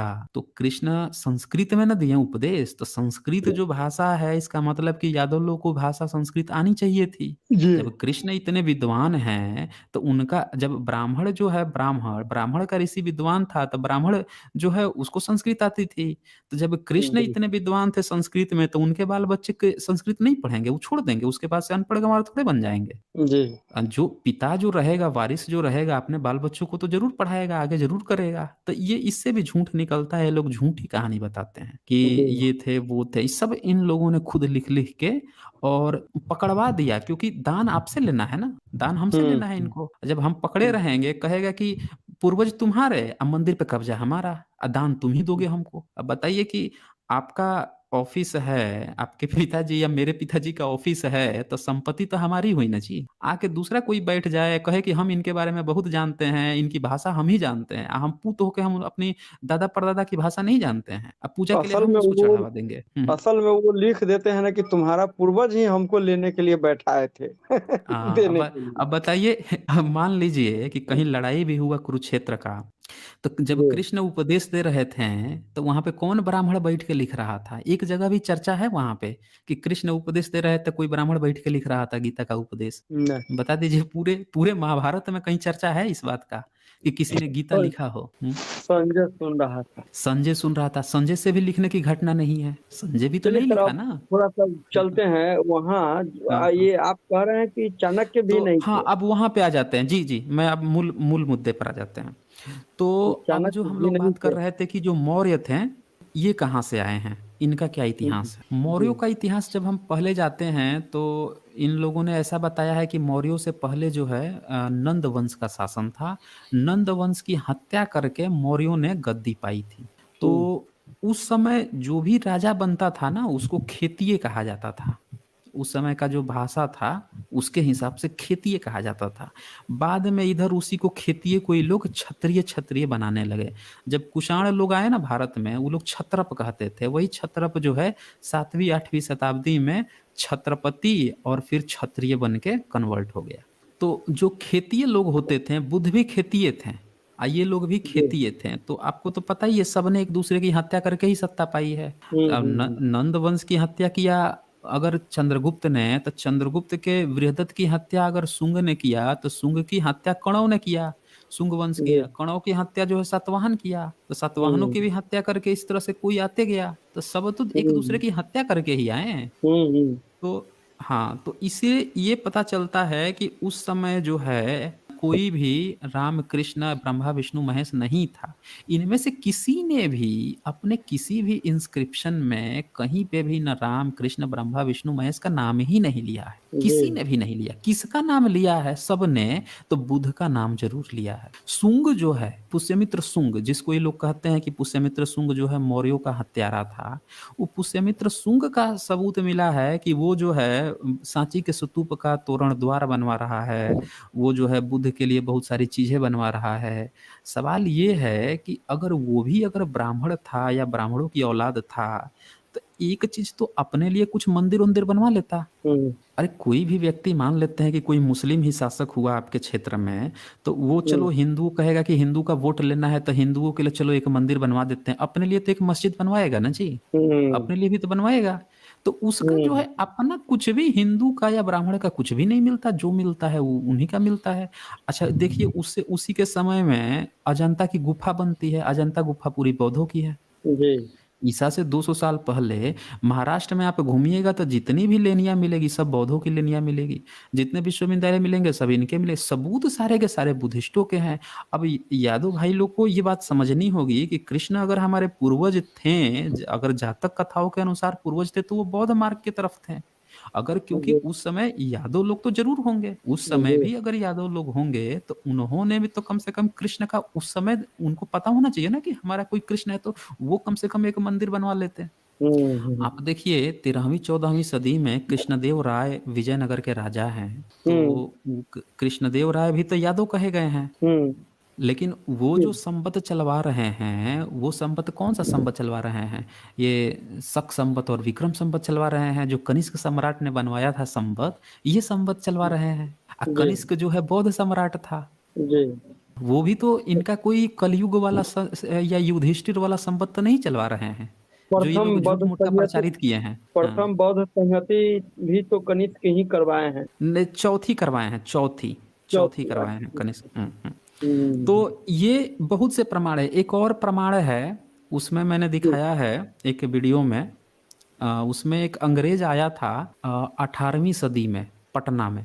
तो पटना में गया वो, तो वहाँ पे एक भिखुना वो है, भिखुना एक पर्वत है, भिखुना माउंटेन है। तो वहाँ पे जाता है तो उसको पता चलता है कि यहाँ पे जो भिखुना, जो महेंद्र भिक्षु थे, मतलब सम्राट अशोक के बेटे, उनकी पूजा करने के लिए जो गवाले लोग हैं वो लोग जाया करते थे। उसने 2-3 जातियों का नाम लिया, जिसमें से दुसाध थे और गवाले लोग भी थे। वो कहते थे कि भिखुना ठाकुर ना हमारे पूर्वज हैं, और उसकी ना पूजा करते थे। ये बात वो अपना नोट्स में लिख के गया है। अब भिखुना ठाकुर कौन थे? तो जो सम्राट अशोक हैं उनके बेटा थे, जो गए थे वहां पे श्रीलंका, जो गए हुए हैं, जो श्रीलंका भी गए थे प्रचार करने के लिए बौद्ध मार्ग। तो उसने सबूत दिया कि हाँ, उसने सबूत दिया कि 18वीं सदी तक ग्वालों का एक वर्ग जो है भिखुना ठाकुर को अपना पूर्वज मानता है, जो सम्राट अशोक के बेटे थे। आज के समय में लोग जो हैं पता नहीं स्लाइटली अपनी विरासतों को भूलकर काल्पनिक चीजों के पीछे पड़ गए हैं। असल में विरासत बताने वाले कौन है? यहाँ तो इतिहास जानने के लिए तैयार कहाँ है सर? अभी तो 20 आदमी से संपर्क किया हूँ मैं कल से। सब लोग कोई शादी में बिजी है, कोई कहीं है, कोई कहीं। अब मंच पकड़ेंगे तो लगेगा 3 घंटा ले, मंच ही नहीं छोड़े। अब मंच में 10 मिनट भी कर दीजिएगा तो वही मारपीट करने के लिए तैयार हो जाएंगे। तो असल में जानने के लिए तो अध्ययन करना पड़ेगा ना, सच्ची बात को जानने के लिए। तो अभी थोड़ा सा ये मौर्य वंश के और पीछे, जैसे कि और थोड़ा सा पीछे अगर आप बता सकते हैं तो। जी मौर्य वंश के पीछे चलते हैं। तो नंद वंश से पहले जो है शिशुनाग वंश का जिक्र आता है। अच्छा। मौर्य वंश से पहले जो है शिशुनाग वंश का आता है जिक्र, नंद वंश का, शिशुनाग वंश का, और उससे पहले आता है जिक्र इनका बिंबिसार और अजातशत्रु का। जी। तो अजातशत्रु और बिंबिसार ये दोनों भी बुद्धिस्ट राजा हैं। उससे पहले का कोई इतिहास नहीं मिलता है। उससे पहले के जो इनको हर्यक वंश कहा गया है, बिंबिसार को, जो पहले ऐसे बौद्ध राजा थे जिन्होंने बुद्ध को अपना लिया, उनकी बात को प्रचारित किया, फिर उनका बेटा जो है अजात शत्रु, वो भी अपना लिया था। ये सब पटना के राजा थे। तो कुछ जी लोग कहते हैं कि इन्हीं की संतान जो है आज पूरे पटना के जो जितने ओबीसी पिछड़े वर्ग हैं, इन्हीं में से टूट टूट के सब छोटा छोटा बिखर के बनते चले गए। असल जी के यही लोग हैं अजात शत्रु। इन्हीं में से मौर्य भी निकले, इन्हीं में से जो है सब निकले हैं। ये सारी चीजें जो है बताई जाती हैं। अच्छा और ये जो आप बोल रहे थे ना नाई वंश वाली, कि ये नाई थे पद्मानंद और ये थे, ये लोग कहते हैं ऐसा कि ये थे वो थे, लेकिन सच्चाई अगर हम लोग देखें तो उस समय ना जाति व्यवस्था थी भी नहीं। उस बिल्कुल समय तक बिल्कुल ना, हाँ, जातीय व्यवस्था नहीं थी। ये जाति सब बनाया है इधर 8वीं 9वीं सदी के बाद, एक एक राजा पकड़ा दिया, लोग इसमें मस्त रहो।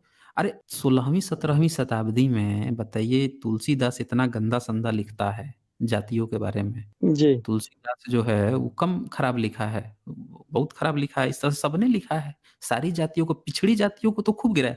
मौर्यों को जो है पुराण में लिख रहे हैं कि मूरा नामक दासी थी नीच जाति की, उसका बेटा है मौर्य, उससे निकले हैं। हर जाति को इसने नीचे गिराया है। जी तो इसलिए जी भी हम लोगों को ये बात समझना होगा कि हमारे यहाँ ना जाति व्यवस्था थी ना कुछ थी। ये इन लोगों ने जानबूझकर नीचा दिखाने के लिए, तुम लोग नीच जाते हो, ये झूठी झूठी किताबें लिखे हैं सब, और उन जी किताबों के आधार पर ही प्रचारित किए हैं कि इसीलिए तुम लोग नीच हुआ, हमसे नीचे हो। मतलब जी आप एक किताब लिखिए और किताब लिख के दावा कर दीजिए कि हम इसमें लिख दिए हैं कि तुम नीचा हो इसलिए अब तुम नीचा हो, इसमें लिख दिए हैं कि हम ऊंचा है इसलिए हम ऊंचा है, आ कह दें कि भगवान जी की किताब है। जी हाँ, तो ये काम किए हैं सब ये लोग। तो आप तो हमारे यहाँ यहाँ ना उससे उससे पुराना सबूत नहीं मिलता है किसी भी राजवंश का, अच्छा बिंबिसार से ये पहले का। हाँ, जी बिंबिसार अज्ञात शत्रु और एक और कोई वंश बताएं।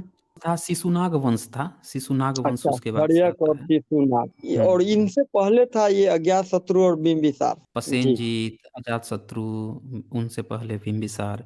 बिंबिसार का सबूत मिल गया है। बिंबिसार का एक कारावास जो था, जो जी पटना में मगध में, वो मिला है, उसके सबूत मिल गए हैं। अच्छा मगध में। उसका ठीक सबूत मिला है। इसी को सबूत कहते हैं, जिसका खुदाई उदाई से अगर रहा होगा तो कुछ ना कुछ खुदाई से जरूर मिल जाएगा, जिसका जी रहा ही नहीं उसका तो कभी नहीं मिलेगा। बिल्कुल बिल्कुल जो सबूत आएगा निकल करके खुदाई से हो या तथ्य परख उसको ना हम देखेंगे। ओके सर, कुछ लोगों को लिया जाए क्या अब? अगर हाँ, ले सकते हैं। रमाशंकर सर के पास अगर और कोई प्रश्न ना हो तो मैं, और भी बाकी लोग कमेंट कर रहे हैं, मैं लिंक शेयर करता हूं और कुछ लोगों को इस पैनल में जोड़ता हूं, जो चाहे तो इस लाइव में आकर अपना प्रतिक्रिया, अपना प्रश्न पूछ सकते हैं। अच्छा आज जो यहाँ पर जितने जी सर यहाँ पर हम्म। अभी उत्तर प्रदेश सरकार ने पिछले दिनों अहिर का पर्यायवाची बुद्धू तो ये वहाँ पर एक प्रतियोगिता परीक्षा में भी यूपीपीएससी में आया था। तो अहिर का पर्यायवाची केवल बहुत सारी जातियों में बुद्धू बतलाया। इसका इस पर आप क्या कहना चाहेंगे? जैसे मेरे मन में आ रहा है कि बुद्धू का अर्थ डेट मीन्स यहाँ पर बुद्ध रहे होंगे, जो बुद्ध को मानने वाले जो कम्युनिटी था उस वो बुद्ध थे। बुद्ध को ये लोग बुद्धुआ बना दिया जानबूझ करके, जो हमारे समझ में आया। बुद्धि, बुद्ध का मतलब बुद्धि होता है ना, इसीलिए। हाँ हाँ हाँ लेकिन ये लोग अपना बुद्धुआ कर दिया, बुद्धिहीन बुद्धिमती। तो इस पर आपका क्या मत हो रहा है कि ये जी, आपको मैं एक ऐसा सच्चाई दिखाता हूँ जो आप लोग शायद नहीं जानते हैं। एक महाबलीपुरम है एक जगह, तो महाबलीपुरम में क्या हुआ था कि वहाँ पे खुदाई हुई, तो वहाँ पे 9वीं 10वीं सदी के समय का, 8वीं सदी जी के समय का एक जी वो मिल गया, एक इंस्क्रिप्शन मिला। जी तो इंस्क्रिप्शन नहीं मिला, एक चित्र मिला, मतलब आप समझिए पेंटिंग्स होती है, जो बनाई हुई पेंटिंग होती है, वो चीज मिल गया।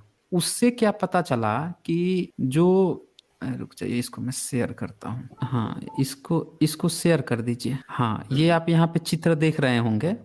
जी इसमें जो दूध दूह रहे हैं उनको थोड़ा ध्यान से देखिए। जी ये कैसे दिख रहे हैं? ये जो हैं, जो दूध दूह रहे हैं, रुकिए थोड़ा सा और जो है, ये जो दूध दूह रहे हैं, जी इनका सर सर थोड़ा सा देखिएगा, ये कैसा लग रहे हैं ये। अच्छा बुद्ध की तरह। बुद्ध की तरह, जी, ठीक बात। और गाय का दूध दूह रहे हैं, इनका ऊपर जो है बिल्कुल बुद्ध की तरह बना हुआ है। ये सोचिए, ये 9वीं-10वीं सदी की घटना है। 9वीं-10वीं सदी में जो लोग गाय पालते थे, वो लोग बुद्ध का दिखा रहा है कि 9वीं सदी में ये लोग बुद्धिस्ट लोग थे, बिल्कुल बुद्ध की तरह रहते थे, गाय पालते थे, अगल-बगल ये देखिए गोपी जैसी हैं, या जो महिला लोग हैं, और ये सब गायें हैं, कितने सारे बछड़े हैं, दूध दूह रहे हैं, ये बछड़ा एक खड़ा है। ये चीज़ दिखाया जा रहा है। अब बताइए, जी, 9वीं-10वीं सदी में जो दूध दूहने वाले जो गौपालक लोग थे, ये कौन से वर्ग से आते थे? आप ही बताइए, सोचिए ज़रा। जी, महाबलीपुरम नाम से इसको जाना जाता है। इसको जो है डॉक्टर राजेंद्र प्रसाद सिंह ने भी इसको कोट किया है, बहुत सारे इतिहासकारों ने इसको कोट किया है। जी, तो इसमें देख के बताइए, 9वीं-10वीं सदी में जो दूध दूहने वाले जो पालक जातियां हैं, उनका सबूत बुद्ध से रिलेटेड तो मिल गया, लेकिन क्या इस समय कोई भी एक ऐसा सिंगल सबूत मिल रहा है कि जब जो ग्वाला गाय पालते थे, वो लोग कृष्ण को कहीं दिखा रहे हों, साथ में बिल्कुल। कृष्ण को दिखा रहे हैं कि कृष्ण हमारे आइडियल है। इस चित्र को हाँ, तो देख के ऐसा लग रहा है कि उस समय तक जो है बुद्ध को लोग अपना आइडियल मानते थे, जो लोग गाय पालते थे। बिल्कुल, बिल्कुल। तो हम लोगों को ना अपना इतिहास खोजना होगा, सबको जो है हम लोग को तार्किक बनाना होगा, क्योंकि देखिए, अब ये चीज था उस समय, अब उस समय का है तो ये खुदाई में मिल गया। जी, जो चीज बताया जा रहा है कि वो तो कहीं मिल भी नहीं रहा है, वो तो सिर्फ कागज के पन्नों पे मिल रहा है।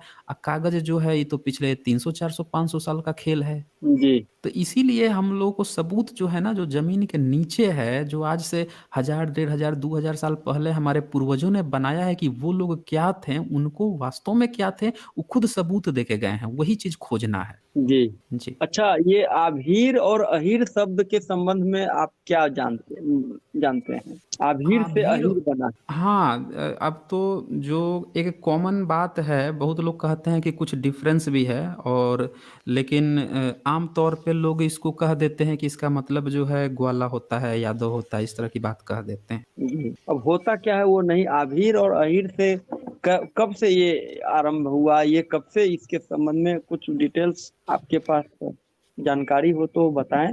प्राचीन का देखिए, यादव शब्द तो काफी नया है। बिल्कुल, बिल्कुल, यादव हाँ, शब्द तो यादव शब्द बिल्कुल पहले नया नहीं है। था। और हाँ, ये वही, आभीर ये जो आभीर कहते महाभारत थे। के पीरियड, महाभारत के जो रचना हुई है उसके बाद शायद ये शब्द आया है बाद में।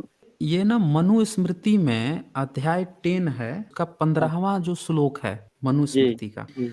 उसमें ना बड़ा गंदा लिखा हुआ है। आप कहेंगे तो मैं पढ़ के सुना दूंगा। नहीं, सुनाइए, सुनाइए। जो जाति व्यवस्था को इन लोगों ने देखिए किस तरह से हम लोगों को बनाया है, खुद तो आपस में वो गोत्र बना बना के इधर उधर शादी कर लेते हैं, लेकिन जी, बाकी के लोग न कर पाए तो उसके लिए इन लोगों ने किस तरह से वर्ण संकर कह के किस तरह जी। से जो है गलत गलत बातें प्रचारित की है, वो यहाँ से आपको अच्छा। देखने को मिलेगा। कहता है इसमें, अम्भस्ट, अम्भस्ट मतलब होता है कि हम्म। ब्राह्मण जो है मतलब पुरुष ब्राह्मण जो है, वो अगर किसी वैश्या से उत्पन्न कन्या, उसको मतलब ब्राह्मण है और जो कोई वैश्या है, इन दोनों के संजोग से कोई अगर एक कन्या उत्पन्न हुई है, तो जी, उस कन्या से उत्पन्न पुत्र को जी। आभीर कहते हैं।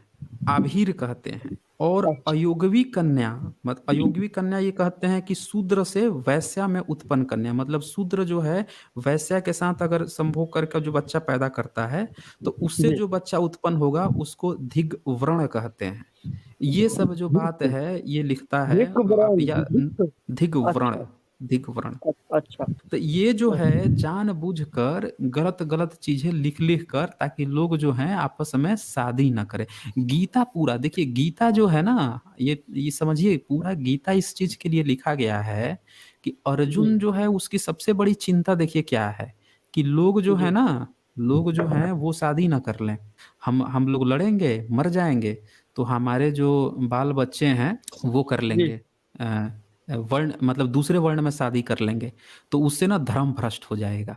इस बात को समझना बहुत जरूरी है कि पूरा गीता जो है हम लोगों को जाति व्यवस्था बनाए रखें इसलिए थोपा गया। इसलिए ये स्क्रीन शेयर कर दीजिए, मैंने अच्छा। मनुस्मृति वाला मैंने शेयर किया है। इसलिए पकड़ाया गया कि हम लोग उसको माने, चूंकि कृष्ण खुद कह रहे हैं कि हाँ ठीक है, ये सब ठीक है, ये सब इस तरह की कुछ नहीं होगा, तो हम लोग जाति व्यवस्था को बनाए रखें। हम लोगों को ना जी। इनकी हर भावना को पकड़ना होगा अगर वास्तव में हम लोग जातिवाद खत्म करना चाहते हैं कि क्या क्या ये इसमें लोग सोच के किस सिद्धांत के आधार पर ये लोग हम लोग पर थोपे हैं धर्म ग्रंथ।